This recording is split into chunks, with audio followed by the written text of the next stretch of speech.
nandray ny andraikiny manoloana ny vona izay nitranga ny alakamisy lasa teo teny amin'ny fokotanina Ambohidahy Akadidramamy ny fiadidinan'ny tetezamita. Araka ny vaovao voaray izay noraisina avy amin'ny fiadidinan'ny tetezamita moa dia fantatra ary fa noraisin'ny fiadidin'ny tetezamita Antanana ny fijabonany rehetra naratra vokatra izay vona izay. Fitiny ny vola ravavy eo amin'ny sarin'ny fiadidinan'ny tetezamita ny Antsipriny vaovao.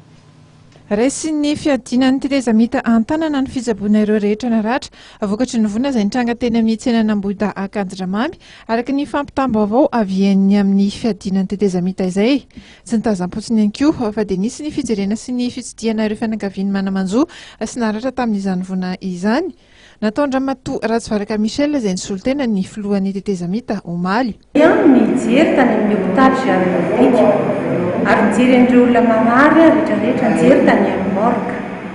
Dia raha avy eo mijery izay eraky ny olona rehetrarehetra izay mipetraka any akaiky Ankarinandramamy ihany satria betsaka ny olona tsy any amin'ny morgue intsony fa efa lody tany an-tokantrano.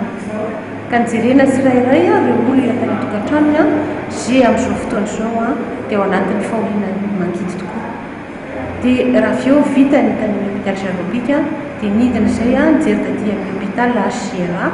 Ohatran'izay ihany koa nijery indreo olona rehetra marary namangy amin'ny marary satria ny marary dia namena fanampiana ihany koa ary ireo olona manamanjo moa dia namena ny famangina izay vola ilainy amin'ny fandevenana, namena taratasy avy any amin'ny Andriamatoa Filoha, Andriamatoa Andranjoela ary namena lambamena roavy.